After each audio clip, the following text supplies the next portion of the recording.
Hello, hello, hello, and welcome, Sky Kids. Wait. I messed it up. Honk, honk, Sky Kids, and welcome to yet another stream. Two in a week? Or three in a week? What is this? Because we did have some exclusive Steam love last evening. To welcome our folks, welcome the new Steam players, new and veterans alike, joining us on Steam. And thank you. We are live right now on Twitch, YouTube, and I have to say, you guys, Steam is actually uh, blowing this out of the water. We have nearly 700 folks watching us on Steam right now, and I can guess that is not to see me. Unfortunately, I'd love that to be me, but this is to have a talk with a very special guest, you guys. I am overly excited to have this time to chat and to talk and to hang out with one of my personal inspirations and the maker of beautiful games. I would say that this person is that game company's CEO and creative director for Sky Children of the Light. And though not an official title, it's my personal title to him. One of the greatest visionaries of video game making, Jenova Chen. Welcome, Jenova. How are you? Thank you for having me here.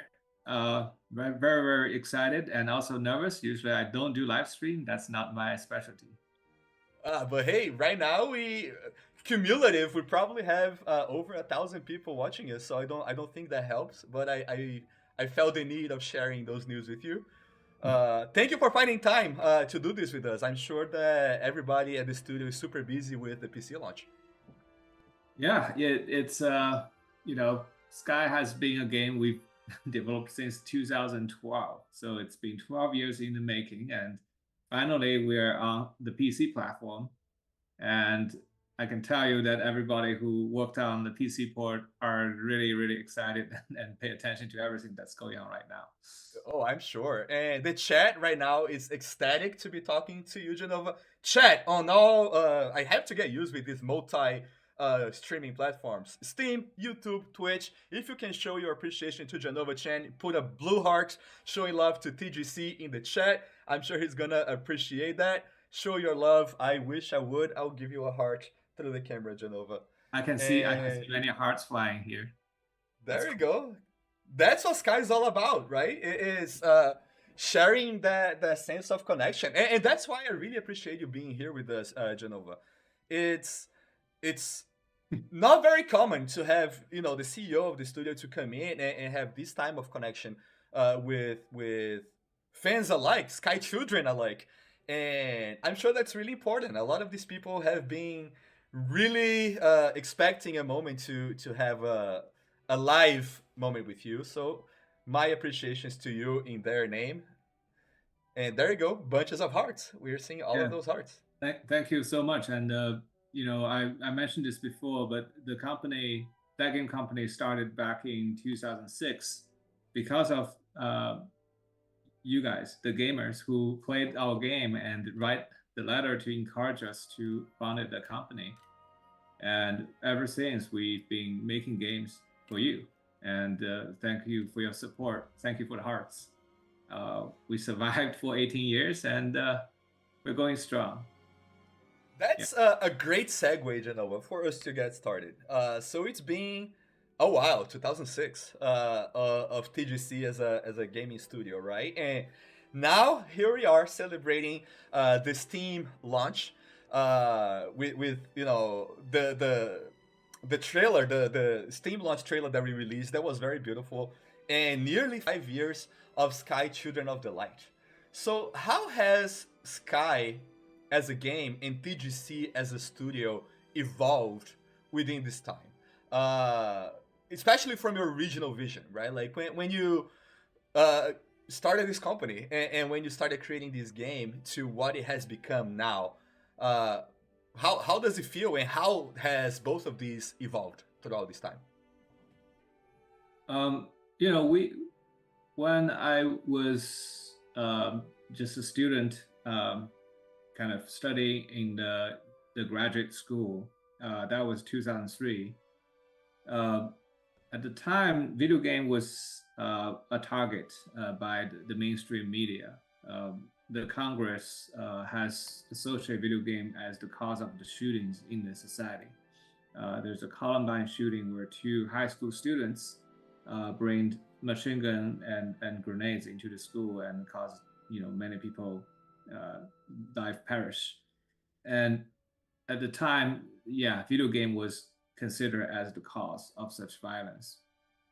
And when we were working in the school, and the school had a program to reward students to innovate on new ways to tell the stories, and we have this game innovation grant, which asks us to pitch for ideas that could show games can be made in different ways.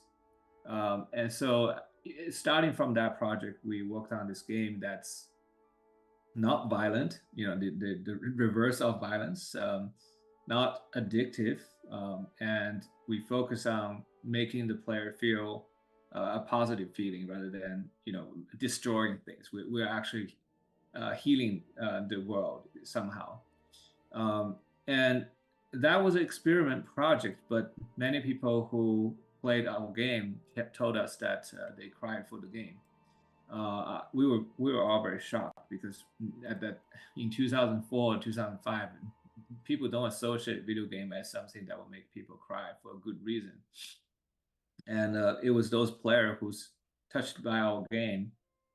They wrote very heartfelt letter to us, telling us, sharing a little bit about their life and how our game is changing their well-being, and how we should really start a business to show, and through like commercial games, to show the world that games doesn't have to be always about fighting and competition, that it could be a force of good, and it could be considered as liberal arts, and make people's life better.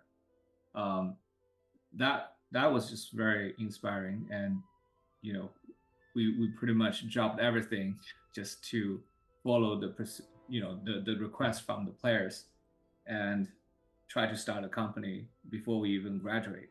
And that's how that game company started. And till this day, I still feel we are working hard on achieving what our players asked us 18 years ago. Yeah, and how about Sky, right? Almost 5 years old, across all major gaming platforms, right? Like, has your vision for Sky come to fruition? How has that vision evolved to what it is now? Yeah, so honestly, I grew up playing games since a very young age, and as a gamer, I'm also an introverted person. Game is pretty much the medium that make me feel not alone. I made many friends through video games.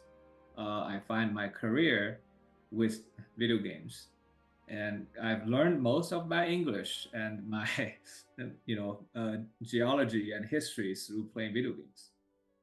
And so to me, game is like a childhood friend, and it's like family. But as I grow up, I start to see games are somewhat despised by the rest of the society, as particularly by my parents' generation, and a big portion of my friends who don't play games also see this as a waste of time, or a distraction. And so I wanted to legitimize this medium. I love this medium. I want this medium to be loved by more people. And so, what is the best way to make more people love games? By making another game that you already love to play, probably it wouldn't change the status quo, right? And so the only way I can see to make more people love games is by innovate the games and creating new types of experience, particularly new type of emotional experience. So it will attract the people who don't see game as their entertainment medium, right, or artistic medium, to consider, come to try games, or consider using game as a canvas to paint their own art. And so starting from cloud to flow to flower to journey, what we are trying to prove is that games can be an art piece. Games can make you think about life and think about humanity, and it's not just like make you feel differently. It also need to make you feel very strong emotion so that you would remember. And so from flower, we start to experiment with 3-act storytelling that we learned from the film school, but reinterpret with gameplays to use the gameplay to touch you. And it was quite successful. And so when we moved from flower to journey, we focus on whether we can do the same emotional impact, but happening among multiple players. And at the time, video game has a bad reputation for playing games online. Like nobody wants to turn on their microphone or listen to toxic, communications. And so we were thinking, can we potentially, not only touch the players and let them have an emotional experience shared together, but also, create a positive connection between people rather than a toxic connection. Um, yeah, and that's like the first half of the company. We spent the first 6 year just experiment with how games can make you feel, and then prove that on a commercial platform like PlayStation.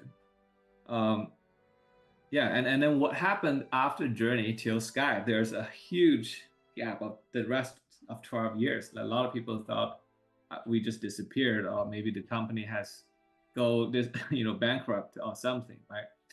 What happened is it took us 7 years to develop Sky just to get it out onto the market, and we only made this version to be on iOS. And then 8 year in we shipped it on the Android. Then 9 year in we shipped on the Switch. 10 years in we shipped on the PlayStation, and now 12 years in we're on the PC finally. It's a very long process, but I'll probably jump into Sky a bit later. Yeah, that's where we are. And that's fascinating. Has the vision changed? Like, is it more than you thought it could have been from the original sketching on your books? How did that progress for Sky? So one of my biggest heroes in gaming is Fumito Ueda, who created Ico and Shadow of the Colossus, right? And so I'm certainly, if I'm a fan of somebody, I would just try to study as much as how they make their thing. So with Ueda-san, and he talked about how when he started the project, he would look for that how to say, the most important image. Like he would do the concept art, a sketch to create an image that represent the emotion he's going for. And then the game kind of evolved around this image. And that's why most of his works have this very well thought out world with culture and with stories, because he's a visual thinker. And so when we approach our games, I also try to start a game with an image, with a sketch and a feeling. And then I would work with a composer to come up a music, like a theme. So the combination of the music emotion and the visual emotion, you get the central seed of the look and feel, and then you evolve the mechanics and the story around it. That's how I usually start a project. And here we are, to PC, millions and millions of downloads. Did you have that in mind when you were working with the team and you guys were still small 12 years ago, to where we are right now for Sky? Does it blow your mind? Is my question. Does it blow your mind that so many people feel attached and feel connected to the game and to one another through the game? Yeah, when we worked on the Sky game initially, we thought we would just simply port Journey. We take what we learned from storytelling in Journey and make a premium game on the phone. And so hopefully it would reach more people. Like one of the lessons we learned from Journey is that a lot of the players who played Journey would write letters to us. I think we have about 1,600 emails from players just want to reach out to us to tell us their stories. And many of them said this is the first game they shared with their wife and daughter. Uh, Most of the owners of PlayStation, like I would say more than 90% of PlayStation owners are men. So they said this is the first game their daughter finished. People don't finish game these days. And I also heard from a friend who went to Japan uh, and did a meetup with Journey fans, and he told me like more than 60% of the fans are women. So that was very shocking to me because I thought gamers are mostly dudes like myself. Um, but to realize that when you make a fighting games, it probably will turn off a lot of female players. But when you make a game about emotions and the beauties of the world and life, that is very how to say, like, emotionally accessible. And so when we decide to leave PlayStation and work on Sky on a mobile platform, we really believe that the games are meant to be played by everybody, not just hardcore gamers, but people of all ages. And particularly with the success of Journey, we know women would play our game. And so how can we essentially create a game that would appeal to more than just traditional gamers? We know we can attract more players than how many players who played Journey. We just didn't expect to attract, almost 50 times more, right? That's the surprise. Yeah. Yeah, we have somebody saying here on Steam, I've been waiting for this experience for a long time for the game to come to the PC. What were some of the big challenges that the studio had to go through to release Sky to PC finally? Yeah, so the biggest challenge to leave the PC at last is unfortunately hacking. Hacking and also a very wide range of graphics cards that may or may not work when you try to push the uh, the limitation of your hardware. So our background is, our engine for Journey is a PlayStation 3 engine, and it's really good at maximizing the cell processor and the graphics card to drive as much performance as we can. So all the sand, the individual glitter on the sand, and the simulation of the cloth, and it's require a lot of computation. When we move it to Sky, Sky is a cross-platform game, so the hardware is not standardized like PlayStation. You only need to optimize for one hard drive, graphics card. But when it's on PC, there's all kinds of graphics card, from integrated graphics card that's come with your Chromebook or cheap laptops basically, to a super advanced NVIDIA card that is probably better than PlayStation 5. And so you have such a wide range, and you want to make sure your game runs on all of them. And so that's quite a big challenge. And then again, PC is the home of the hacking community, and when we put the game on iOS, it's very easy to keep it from being hacked. But PC is it's a different ballgame. We had to work with a whole team of security specialists to kind of work on all kinds of essentially plug the hole to prevent from hacking, because Sky is an online game, and online game has economy, and people can cheat. Then if a lot of people would feel unfair if their friends are cheating. So we took this seriously and spent quite a long time trying to make sure that the game can run on most of the devices, and also support Steam Deck, which is very important. And then ultimately to prevent from being hacked. So, PC players, we are watching you, and we will not hesitate in grilling you guys. Okay. This is not a ask for you to challenge it to hack us. No, please, please, No. Uh, Genova, 5 years of Sky, right? And the game still feels so fresh and unique to so many people. How does the team and the studio work to keep things fresh, to keep things unique, and particularly for PC, where we have games coming up every minute of the day, right? Mm. How do we try to keep ourselves different and still loyal to the tone of games that TGC has been putting out? Yeah, to be honest, I never thought I would be working on this game 5 years after the game is still just launched. Nobody expected to have a game that will survive for 5 years. When we launched the game, we expect maybe it will survive for 6 months. If it survived, then maybe we'll do a little bit more. We push it for 2 years, but now we're in the fifth year. It's crazy. It's mainly because of your support, because of the players around the world who want to come to this game and spend time here, and learning the stories, learning the characters, but most importantly, to spend time with their friends. We are not like a game where it takes you like 3,000 hours to master like a mobile game or player underground, the battleground games. There's not that much things to learn. So we were like, why would people stay for this long? I've seen players who played over 9,000 to 10,000 hours of this game. And I was just like, what are they doing in this game?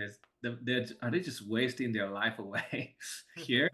But then we look at the data, they're just mostly spend time chatting, catching up with friends. And on average in Sky, people talk for 35 messages per person per day. And that's basically WhatsApp, if you use a messenger app. So, and I realized, over time, when we first launched Sky, it was more like a journey in disguise of in a theme park. But today, it's really just, like it's a park where you can come here to hang out with friends. And we're trying to keep the park fresh. We're making new content every 3 months, and we're trying to improve the systems and introduce new, kind of user-generated content platforms. But ultimately, it's a place for people to connect. And I've never made a game where I felt like now I'm like a park keeper rather than just a storyteller. So I'm still trying to learn and adapt to this new way of making games. Just want to share some stuff that the chat is saying. That they love the wonderful interactive storytelling that comes from Scott Stinker on YouTube. So thank you for your message. And a friendly fox says, "I'd love to hear about Genova's process in creating games and maybe an advice to someone who wants to make games in the future." Yeah, a process. Well, these days, so when we make Journey, it's a very small team. When we ship Journey, it's 12 people. When we started, it's 7.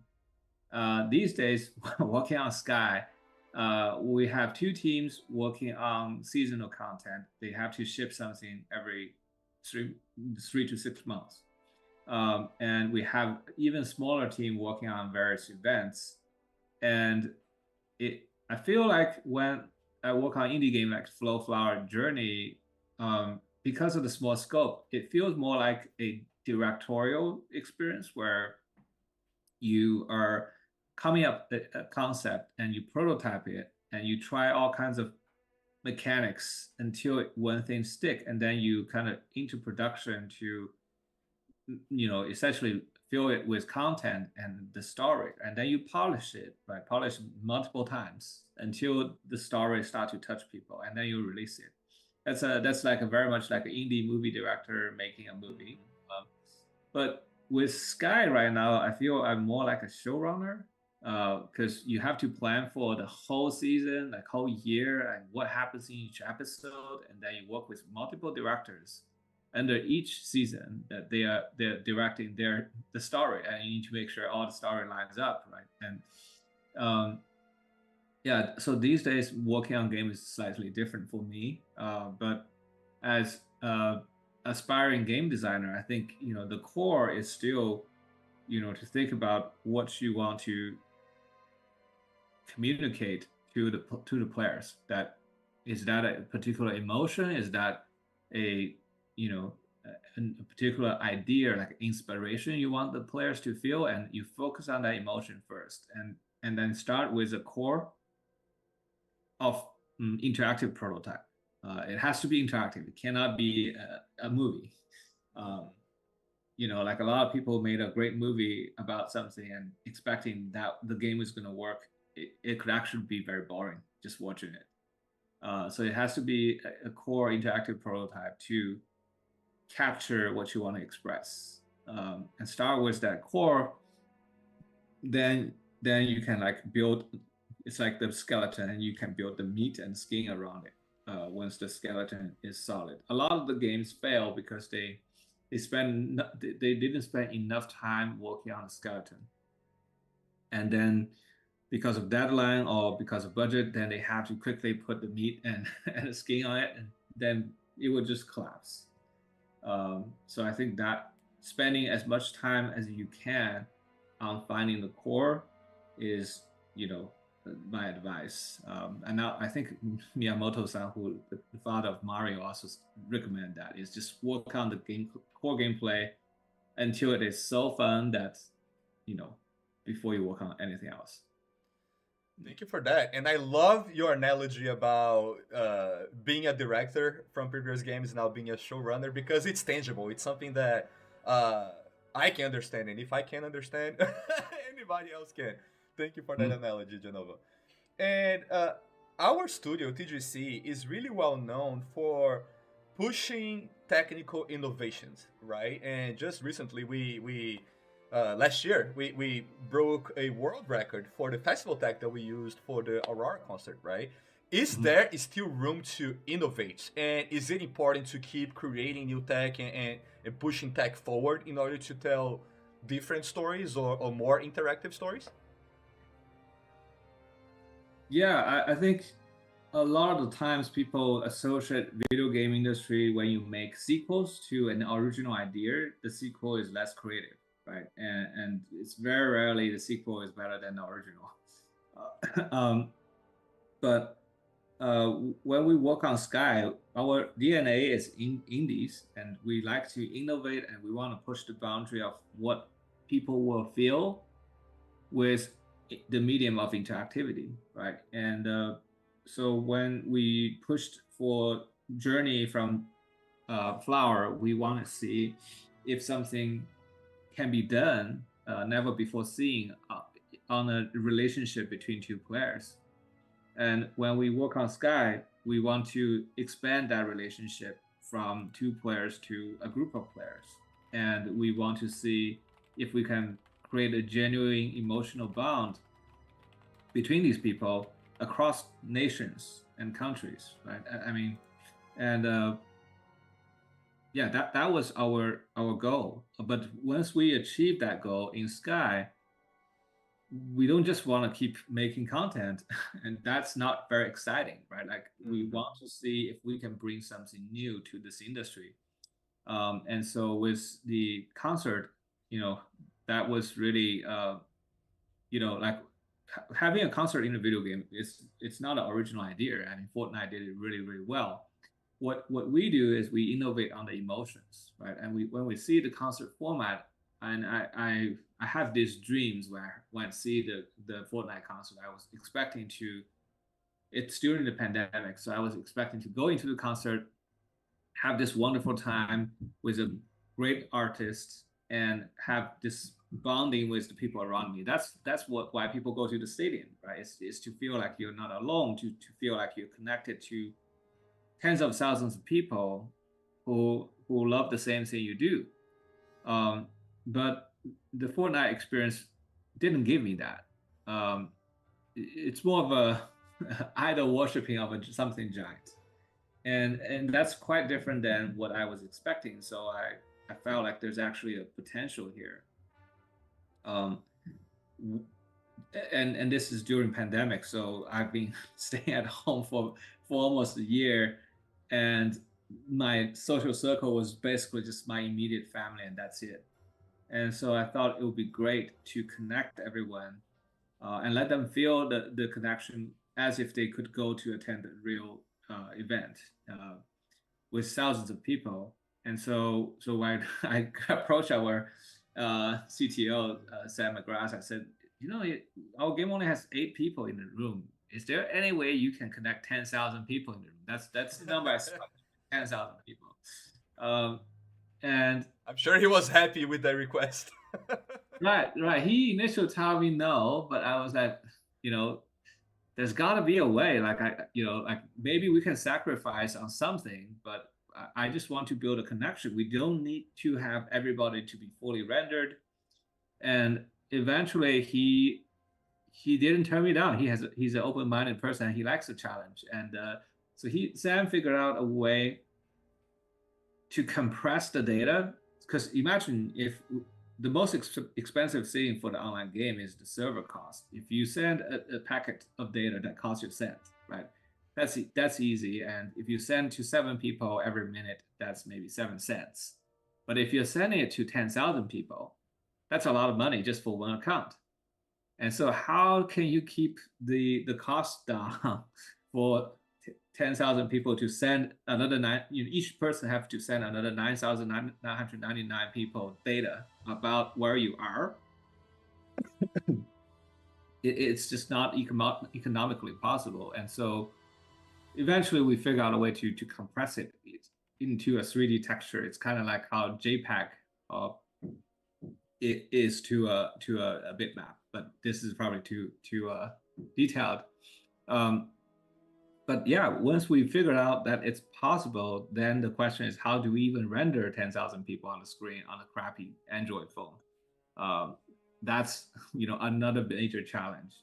And then once we figure out that, then the question is, how do you design an experience where you can guide 10,000 people, who will definitely now listen to you, all of them. There's always rebels in the society. Like, how can we create an experience where people don't completely ruin the experience for everybody else? Yeah, it was pretty much hell. We tried to push lots of late nights, crazy stuff, and by the time we launched the concert, we also expect the concert to move people and make people cry and connect them. And it's all kind of crazy. It all came together. It felt very much like moon landing. To be honest, when we launched the concert, where we have more than 1 million concurrent players, in these stadiums, and none of them crashed. Yeah, that was kind of like, I can't believe we pulled it off. Yeah. I can't believe you pulled it off either, and thank you, because that concert was one of the best gaming experiences I have had. And I think you're super right. Like, having all of those people together, especially at the climax of the concert, Mhm. it hits so special, right? Because at the end of the day, I think it's about vibing off each other, and that's why Sky is so exciting to play, because you are in constant bouncing off of other people and how they reflect the world that they are experiencing along with you, right? Yeah, I feel like very, very grateful that, our players are here to actually fill up this stadium, right? And to experience some brand new experiments that we do. I mean, sometimes our experiments fail. I know quite a few times we try something and people didn't like it, right? And then we take those feedback seriously.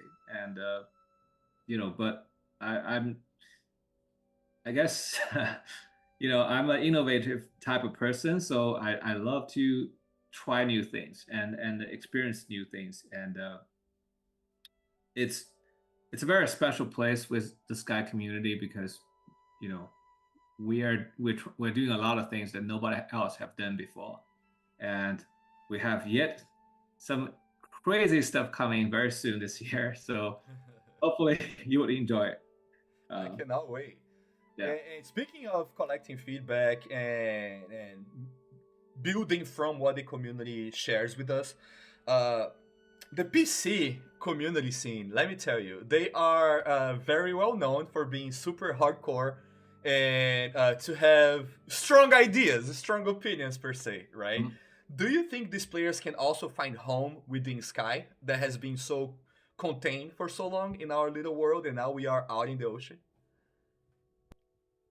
Uh, Sorry, my son just jumped above the floor, so he's crying now. Hopefully the microphone doesn't pick up. He's No, only it 2 years didn't. old. Uh, and yeah, it's an interesting thing to finally come back to PC. For a long time, our game has been made for PlayStation, which are, quote unquote core gamers, right?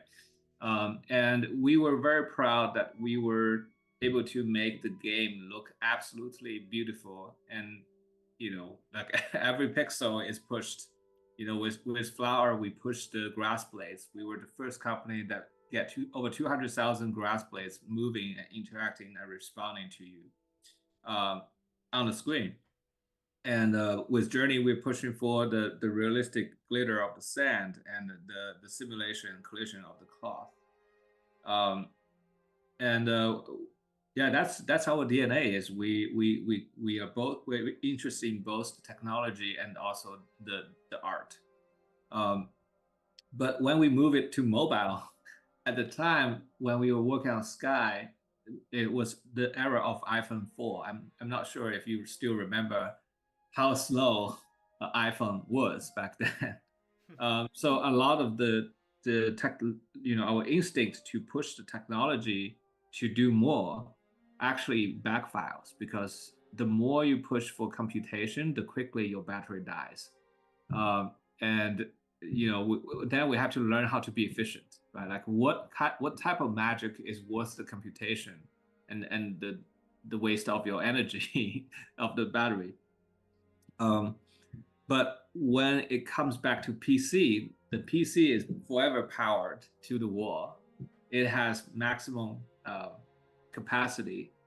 And so we want to make sure that our game will look better on the PC than any other platform. You can run this game at 4K. You can run at 120 hertz per second, because the game is super optimized. So doing 120 frames per second, it should be very easy. We also really push for HDR when it comes to PC. We actually optimized the HDR display for the latest Steam Deck. And these things will make the sunset looks way richer than anything you've seen on a conventional display. Yeah, I mean, this is kind of what I'm trying to say, is that even though the game was originally launched on a mobile, at our core, our team is a console development team, and we want to bring that high fidelity experience to the PC. And you will probably see more optimizations to the Sky game in the future, where the game would look even better. Speaking of looking good, it is looking fabulously good. And by the way, guys, we are releasing an art book that shows a lot of those artistic changes. And we had a talk with some of the creators of the art book at WonderCon. And one of the things that they mentioned is about allowing the the visual art of the game to push the story forward. So, how does Genova the game's artistic direction complements the overall gaming experience? Hmm. Uh, Back then when we were working on console games, there's this term of AAA, and AAA means it's hundreds of people working on many years, very expensive games. And one thing we noticed that is every year in the Game Awards, we will see who wins the best visual, who wins the best art direction. It's never the AAA games. And I think there's a reason, right? Like if you think something looks good, it's not just the performance. It's how consistent, how something feels so coherent and simple and memorable. And art direction is about everything working together, so it felt like it was done by one person. It's almost like they have their own voice. Where when you have a massive team, it's very hard for everybody to be kind of choreographed and rehearsed very well, just like a choir, right? A choir group. If one person sings a song, you can hear very clearly what they are singing because each word is very crisp, right? But if you have 10, 100 people singing, if two people sing slightly later or sing slightly off beat or off tone, then the words become difficult to interpret, right? And so art direction ultimately is about if the audience can actually understand or hear what what the artist is trying to say. And so when we work on a much smaller budget, in order to make a visual that looks better than say 300 people working on a super realistic, photorealistic rendering engine, the only way we can beat them is by beating them on consistency and choreographies, and essentially rehearse, and make it feel like it's as if the 100 people who's singing at the same time are the same person. Um, yeah, that is ultimately the most important thing. When I was in the film school, we have this metaphor called the barrel. Uh, the barrel is made up by multiple wooden planks, and our teacher would say the final quality of the film is not how tall the barrel is or how big the barrel is how much water the barrel can hold. So it's determined by the shortest side of the plank, right? If you have a wonderful gameplay and amazing performance, but the visual looks really terrible, the game would not be as successful compared to a game that is, you know, like 70% there on art direction and 70% there on performance and 70% on gameplay. That it will actually feel like a better game. So that's how a smaller studio, an indie studio, can potentially beat a AAA company when it comes to the overall quality and experience.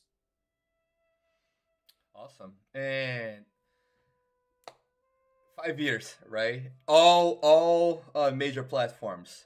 What's next? What's your vision for the future of Sky since yesterday with the official launch forward? Um, so we are currently at a very frontier of building a game and making an animation series, uh, and also kind of creating these um, how to say, it's like a it's like not Facebook's version of metaverse, but it's like a metaverse version of Sky. Um, we wanted to create these never before seen experiences of people coming together. Uh, I think one of the players I talked to after they experienced the concert, they asked me, they say, "Hey, I've been thinking about what else can I do with a lot of people together." And he said, "Have you thought about a marathon?" uh, like he think marathon would be really fun to run through the sky with thousands of players. And it was like, that's a great idea. How do we do that? We're trying to figure that out, right?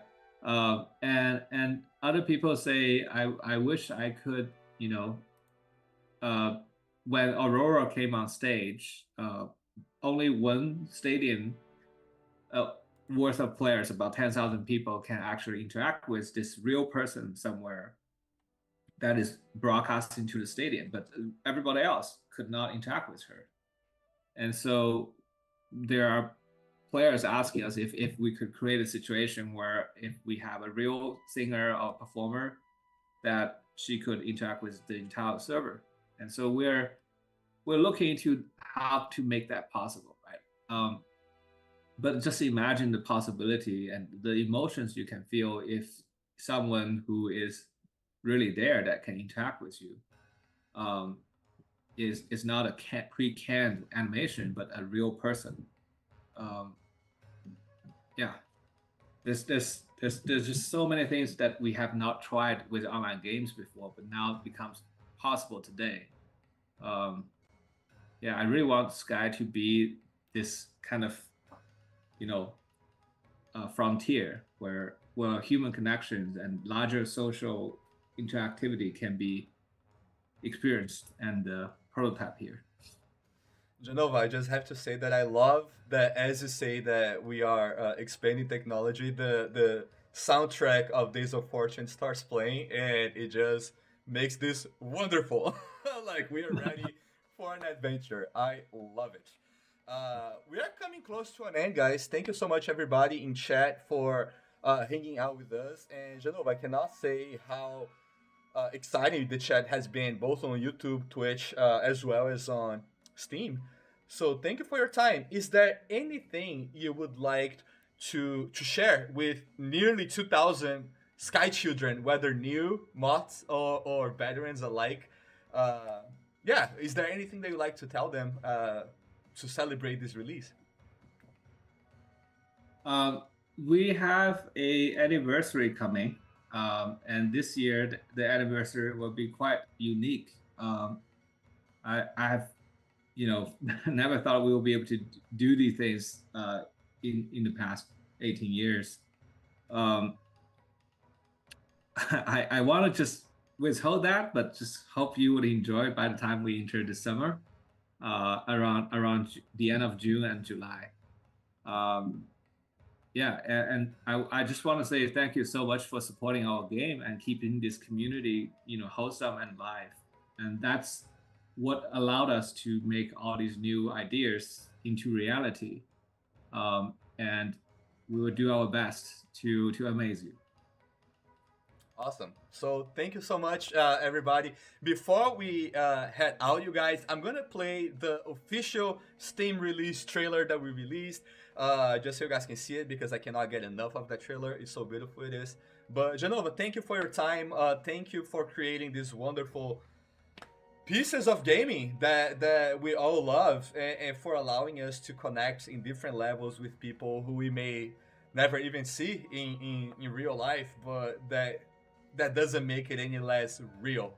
It's a great platform and something beautiful that you have made for Sky Kids and gamers alike of everything. Thank you for your time.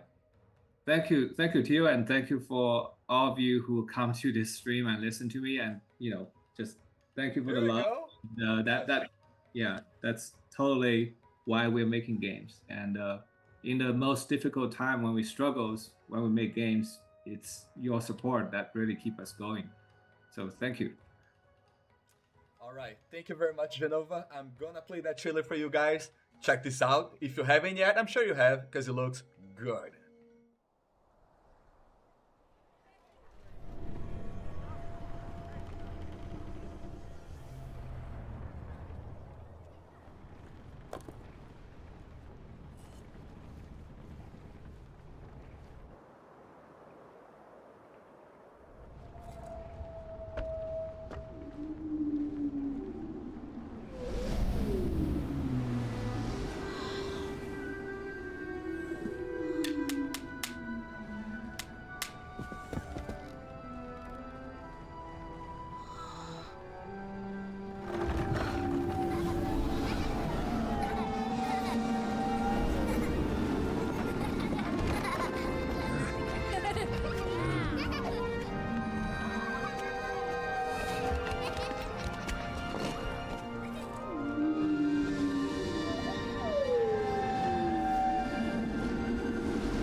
Here we go, you guys.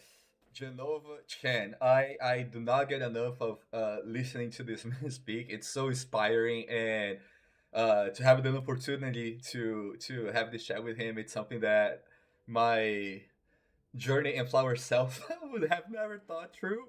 So you guys are witnessing dreams come life. Thank you for being part of this. All nearly 2,000 of you. I appreciate your time. Thank you for hanging out with me. And yeah, I mean it. It was an incredible opportunity to interview Jenova. So don't you dare give up on your dreams because they may just happen. On the meanwhile, we have beautiful games and beautiful opportunities for you to connect with others. Thank you so much. Just calling some folks here: Maelstrom, the Mothman on Steam. Thank you so much. Moonvale. Thank you so much. Bubba, a friendly fox. Shantic Mushroom. Blood the Graves. Thank you so much, everybody, for joining us on this stream today. And I'll see you guys at a later stream some other time. Thank you for being here with me.